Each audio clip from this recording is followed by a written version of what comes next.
In a ruling to Jackson County, telling Jackson County that it must limit assessment increases on property in 2023 to 15% in most cases. This is enormous news that came down yesterday, late in the day.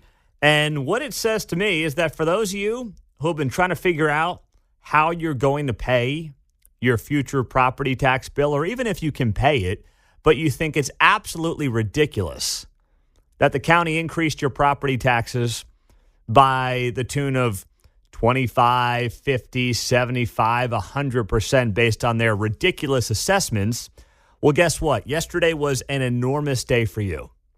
For many of you, this is almost 12 months in the making since these assessments started coming out. The property tax bill started to become due. And finally, there is potentially some good news on the horizon. It has been one of the few issues where you've seen Democrats and Republicans in the county legislature come together and say, yeah, this is not going to work. We can't continue like this. Meantime, you've got unelected bureaucrats at the county level who have been happy to avoid media, happy to avoid constituents, and just say, this is how it's going to be. And that would be County Assessor Gail McCann Beatty. So this slapdown yesterday from the Missouri Tax Commission is huge. The commission determined that the failures from the county were widespread and systemic, affecting at least 75% of the parcels to which these requirements applied. Remember, if your assessment went up over 15%, what was supposed to happen is you are supposed to have somebody or somebodies show up and really scope out your home. Well, study after study after study that's been done, and KCTV5's Angie Riccono has done an outstanding job of this. She showed that in certain neighborhoods, just based on the data that they had, those who were in charge of actually inspecting these homes that got increases of more than 15% were spending on average 30 to 40 seconds per house. That's not a full inspection to figure out what the assessment should be. That's ridiculous. And amazingly, thanks to incompetent leadership in Jackson County led by Frank White, nobody has paid any kind of professional or political price for any of this over the last 12 months.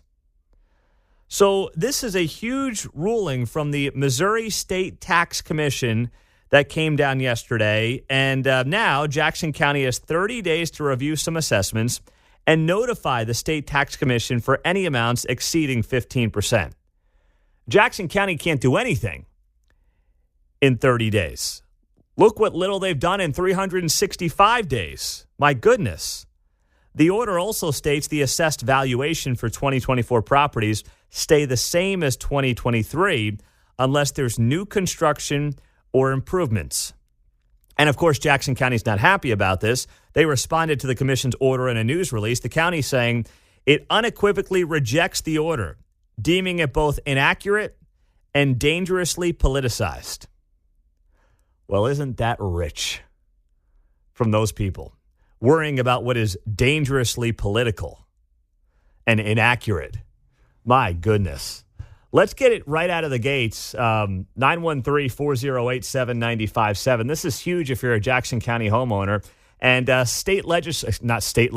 county legislator Sean Smith joins us to kick off the show on KCMO. Sean, thank you for being here on 95.7 FM on a Thursday morning.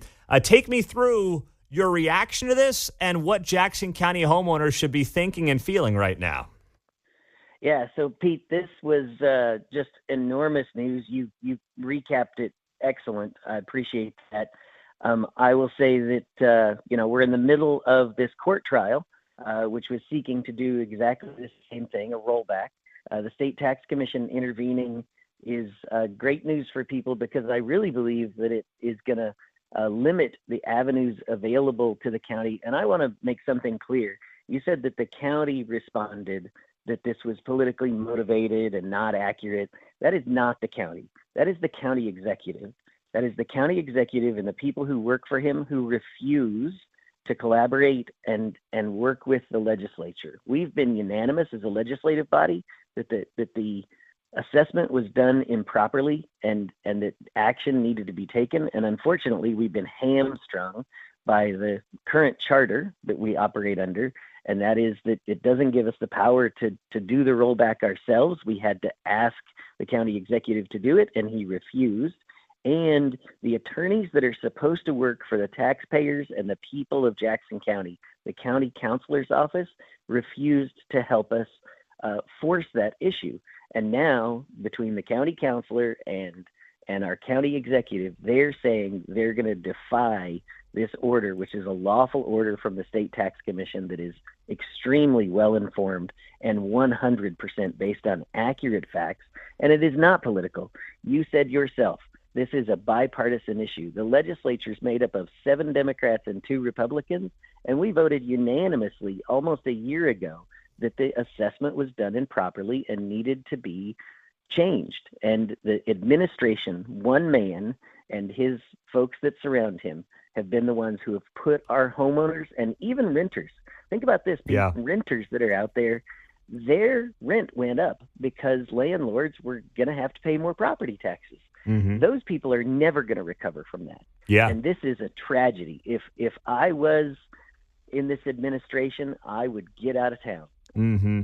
Absolutely. Sean Smith is in the Jackson County Legislature. He is on KCMO to kick off the show. This huge breaking news yesterday. The State Tax Commission is ordering Jackson County to fix their 2023 assessments, where you saw a large percentage of people see increases well beyond the 15% threshold, and more than enough proof to suggest they were not doing what they needed to do to give people those increases because they weren't doing the full inspections at their homes. So, Sean, what should homeowners be doing or thinking right now, since Frank White and his cronies are saying, well, we're not going to listen to you anyway?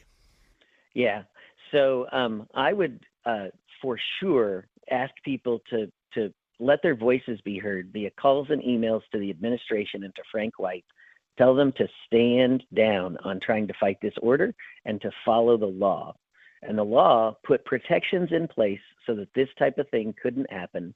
And unfortunately, the assessment department, and you'll even see that the BOE there is called out as being too cozy with the assessment department.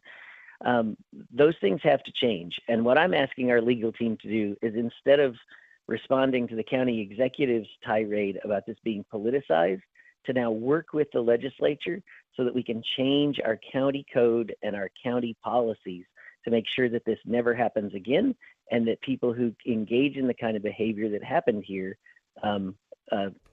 face some consequences. We need to focus on fixing this now and stop pretending that nothing went wrong, because it's clear that this was done badly and it harmed an enormous number of people in Jackson County. Frankly, you could trace this right back to the stadiums and say that because of this property tax issue, that's probably why the stadium ballot initiative went down in flames so hard. Mm-hmm.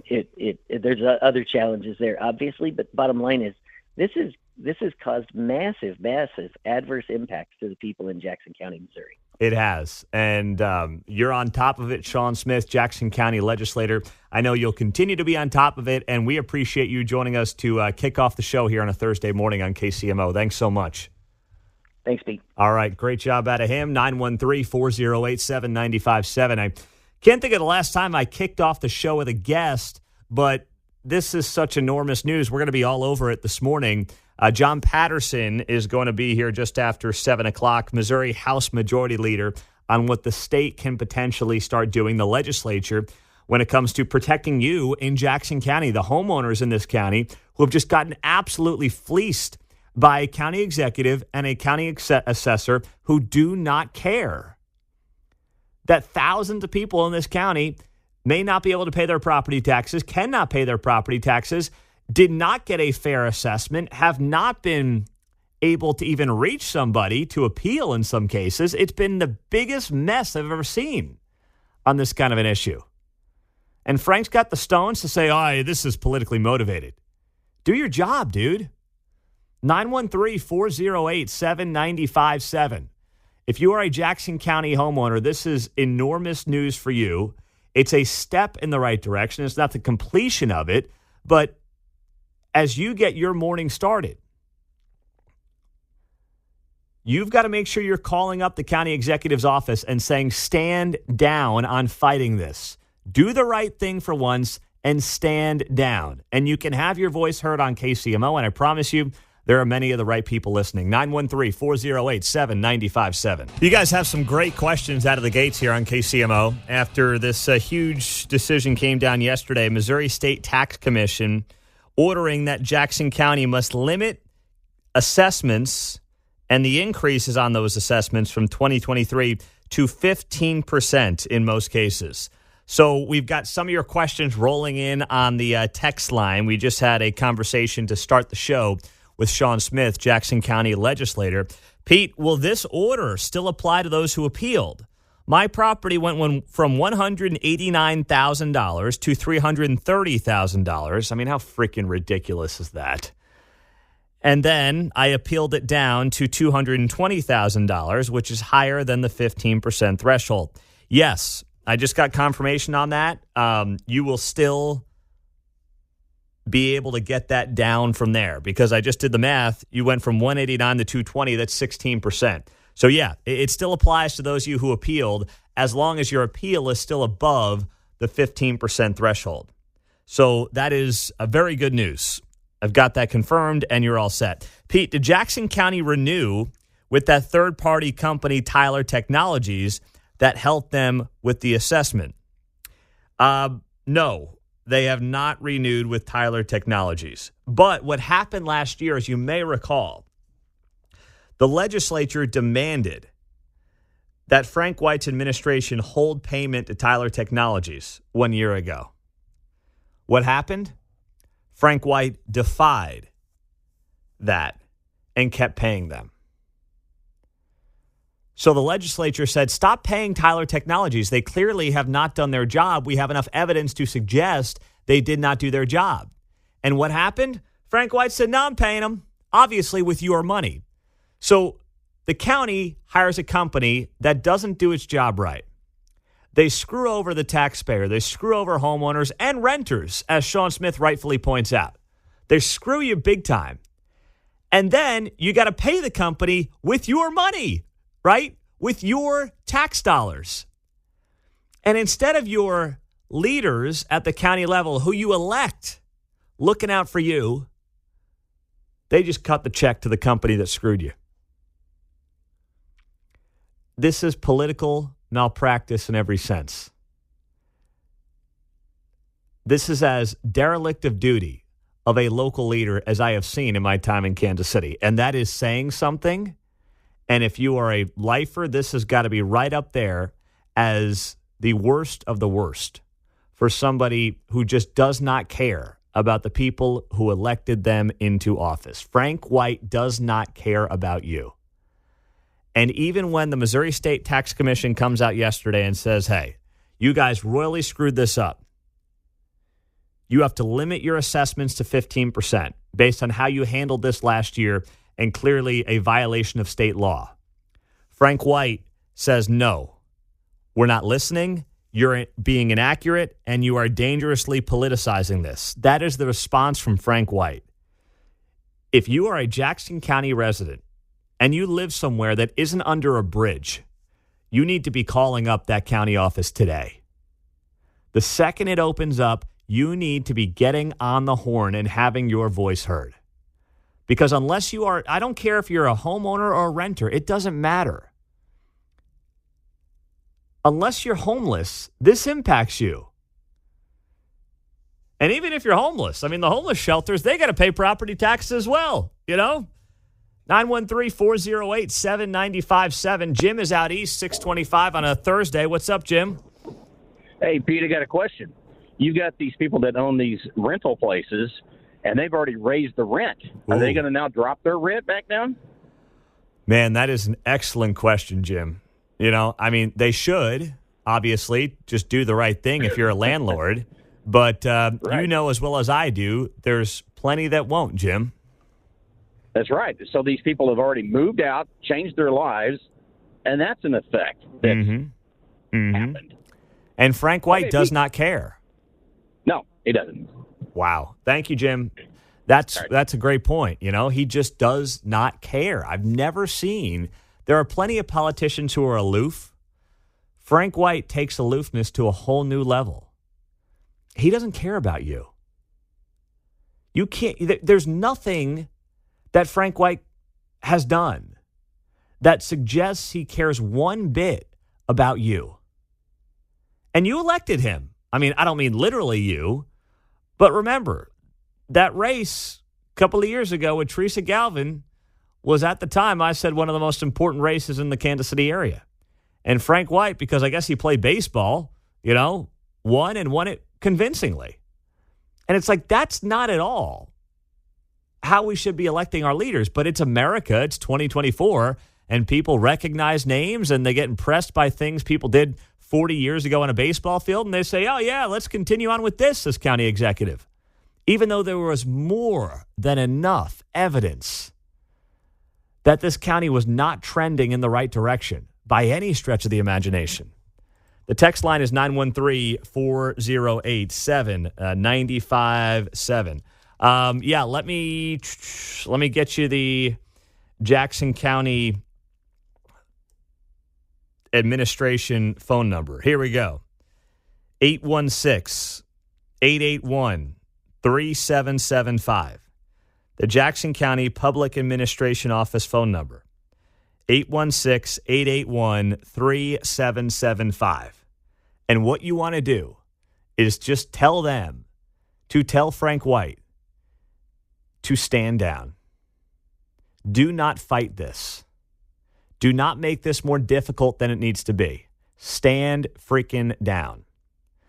Now, if you're wondering if you're going to get some big check in the mail from the county, no. Apparently, the county doesn't have the cash to do that. That's also been a topic of conversation here the last 12 hours. What is likely to happen, if and when this thing just does get settled, is you would basically not have to pay as much this year on your property taxes. So, whatever the balance or difference would be from last year to this year, that would count towards next year's property taxes. That's how this theoretically would work out, because the county is not going to start issuing refund checks. There's no way that that's going to happen because apparently the cash is not there, which tells you something else as well. They've already spent it. Coming up on KCMO Talk Radio, Harrison Butker spoke yesterday for the first time to the media since his air quotes controversial Benedictine speech. What did he say? He didn't back down. We've got it for you next. Harrison Butker's not backing down, baby. Nor should he. Woo! Nor should he. That's right. Speaking to the media for the first time yesterday since the air quotes controversial speech at Benedictine College. And, local media in this town, of course, was up in arms. Maybe not as much as national media was. For Harrison Butker saying that, women should love their families and their husbands before their careers. And he said the same thing to men as well, in case you forgot or you were lied to or you didn't actually watch the commencement speech, which you can still go pull up on YouTube. It's all of 18, 19 minutes. It's not like watching a Trump rally where you got to go an hour and a half. It's less than 20 minutes to watch the commencement speech. Go watch it on YouTube. So it's obviously been an offseason where Harrison Butker's name has become a household name, not just in Kansas City or even amongst NFL fans, but it's become a name globally that people now know. After the media tried to basically cancel the guy over a speech, a Catholic speech to a Catholic college that really was not in any way controversial. But, it's never beyond the media to try to cancel somebody for having traditional values. That's what they do in a perfect world. But Harrison Butker is not being scared. Harrison Butker is not backing down.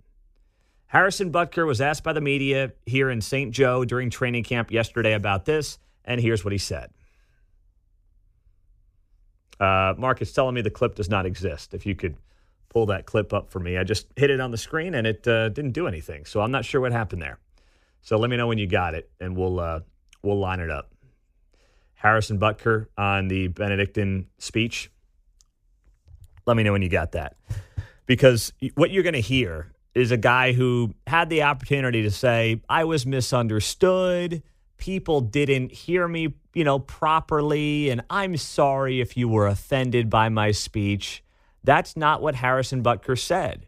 Instead, he said this. I've appreciated all the feedback. I know when it comes to football, I don't really look at the comments, good or bad, towards me, but with it being the off season and stating a lot of these things, I was really curious as to what people would be saying back to me, and I respected all the viewpoints. But in terms of what I said, I prayed about it and I thought about it, and I was very intentional with what I said, and I stand behind what I said. And I really believe if people knew me as a person and understood that I was coming from a place of love and not a place of trying to attack or put people down, that I only want the best for people, and that's what I was trying to say there. And I think the people that were in that gymnasium all understood what I was saying. Along those lines, you said not putting people down. Some people obviously interpret that as putting women's value down, particularly in the workforce. So what was your response to that? Yeah, I think my whole career I've talked about how I'm a husband and I'm a father before it comes to me as a kicker. It's something I've always preached.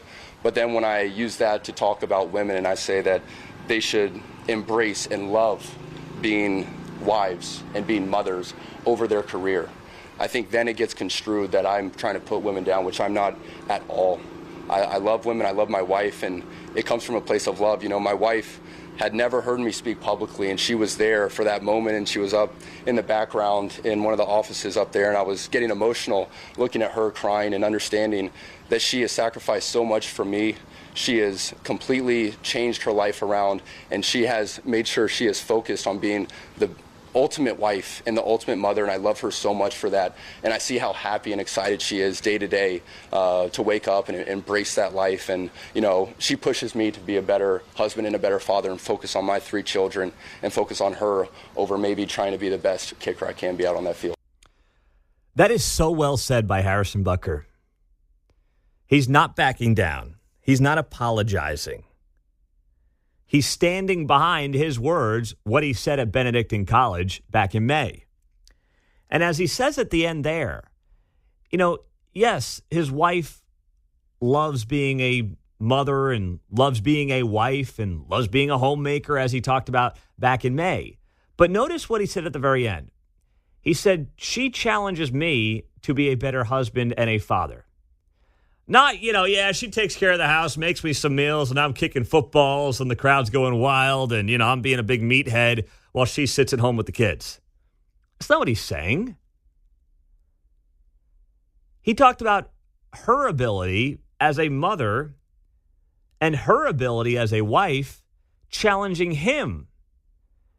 And challenging him not to be a better football player, not to go, slam beers with the boys, but to be a better husband and a better father himself. And he mentioned it again there. Football is not the most important thing in Harrison Butker's life. He didn't say, I go kick balls all day while, my wife sits at home. No, that's not what he's implying. That's never what he was implying. And you can hear it, but you really have to watch it too. And it's up on my X page at Pete Mundo. You can see it there. But you can see at the end of that comment where he's getting a little emotional. He's not getting full-blown choked up. He's not crying, crocodile tears. But he's getting a little emotional when he talked about his wife. And that's the same thing that happened to Harrison Butker at Benedictine College. When he started talking about his wife and literally praising his wife, he was getting choked up.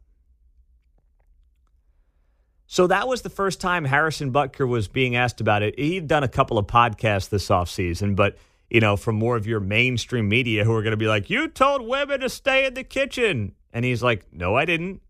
Everything I said came from a place of love.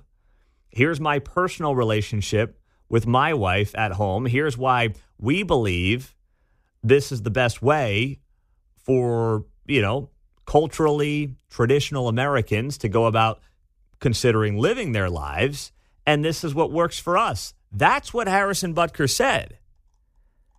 And Kansas Cityans, especially, if you're fans of shows and stations like this, should be very proud of this guy for not backing down. Because the message was sent very clearly back in May. They wanted another scalp.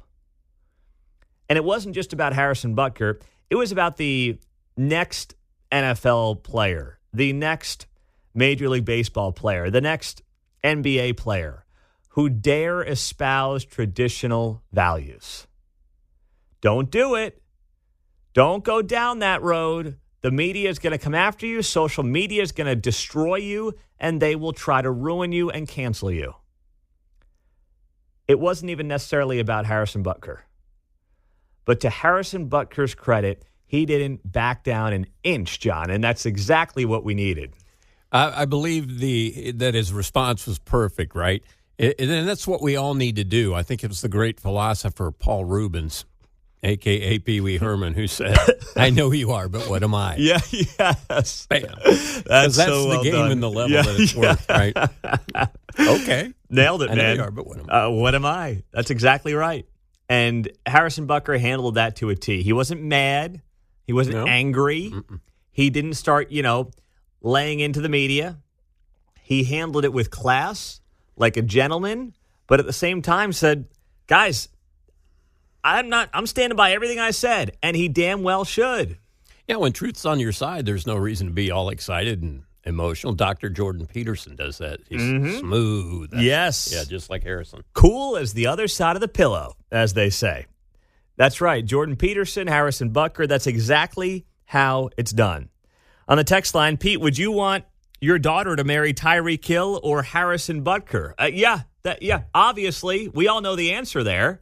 And that's exactly right. If the NFL media spent as much time railing on guys who beat their girlfriends, cheated on their wives, had domestic violence charges against them, well, first off, there'd be a lot more openings in the NFL. And number two, you might clean up some of the culture in the country.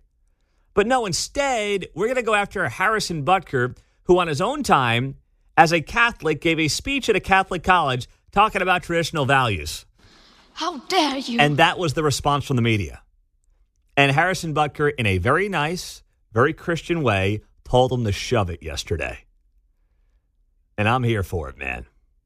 913-408-7957 as we roll through it on a Thursday morning on KCMO. John Patterson, Missouri House Majority Leader, is going to be here just after 7 o'clock in studio. He's got an update for us on the Jackson County property tax update, which is hopefully going to be a lot of good news. Mayor Quentin Lucas at 7:30. First time we'll have talked to him in a while. In the meantime, what is going on with one of our favorite broadcasters here in Kansas City?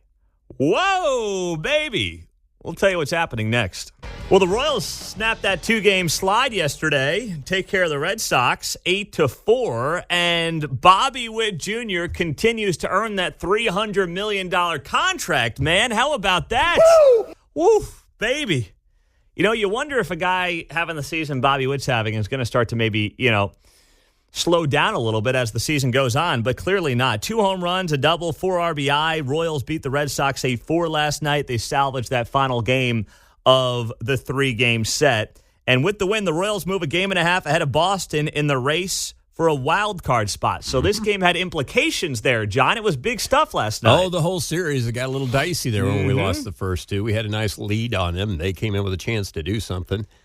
But fortunately, it works that way where you win one, you lose one, and, it works out to where there's still a game and a half ahead of the Sox, right? And that's exactly where you want to be here. Also, the Guardians and Twins both lost last night, so the Royals slide up in the Central. They're I still love in that. third place, but they're 4 out, Twins 3.5. Very good. I love it. We got some exciting baseball here the next 6-7 weeks or so. And, boy, if last night is any indication, Rex Hudler's going to continue to have some epic calls. This guy, man, he just can't help himself. First off, these noises he's making during Bobby Witt Jr. big hits, I just love them. Can we play last night's first, Mark? Let's play that one here from Rex Hudler. Take a listen. Oh! Did he get it? Hooking into the corner. Gone. Number 21. And then he got number 22 later in the night. Exactly right. Got number 22 later in the night there as well. So Rex with the little, oh, man. Now, I still think his call from last week and Bobby Witt hit the go-ahead grand slam, I think that was still the all-time, noise from Rex Hudler, the orgasmic noise that he makes on the air sometimes. Oh!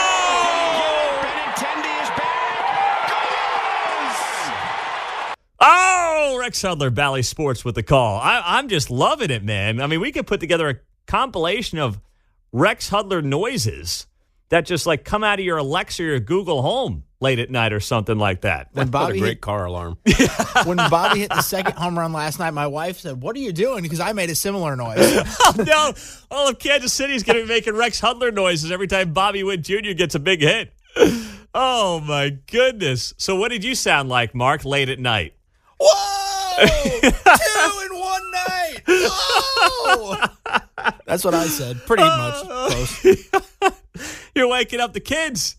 It was getting a little late. They're going to think a fourth kid's coming. Come on. We don't have room for a fourth around here, Mark. You can't be making noises like that around the house. What the heck's going on here in the Van Sickle home? Jeez. Oh, no, just a home run from Bobby Witt. That's all that was. Bobby, man. Yeah. He's almost a 350 batting average. It's insane. Bobby gets the boys going right now, I'll tell you. Whether it's Mark, Rex Hudler, man, it's just across the board.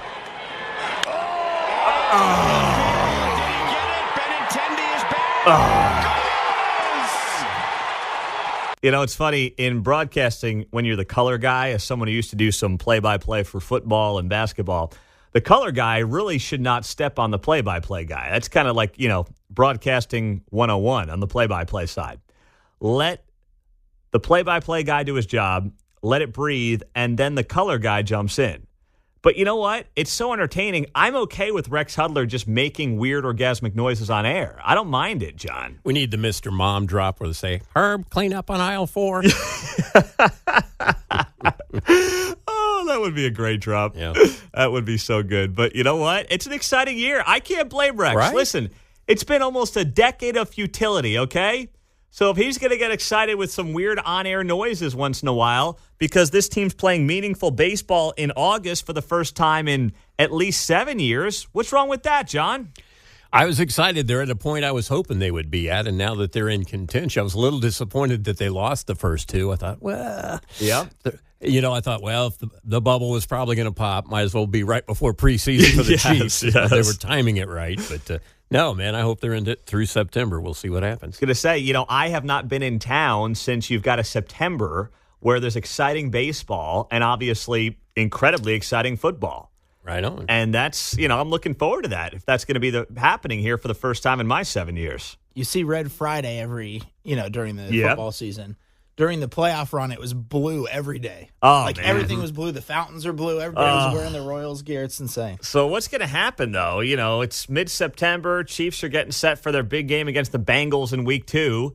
And the Royals, are having a big 3-game set. Are you going to wear blue, Mark? You going to wear red? What are you going to do, half and half? That's going to be tough. That's going to be probably a Red Friday, but then blue all the You know what days. you could do, Mark? You could wear your Royals hat with your Chiefs jersey. That's not a bad idea. All right? I got it all covered for you, man. John doesn't wear hats. His hair is way too damn good to put a hat on that thing. I'm going to do the spray color in it. All right, I'll have a stripe. By the way, on the local sports scene, you got to give credit. I know John mentioned it top of the hour news, but Quincy Hall, Raytown South. Did you see? Kate and I watched it last night.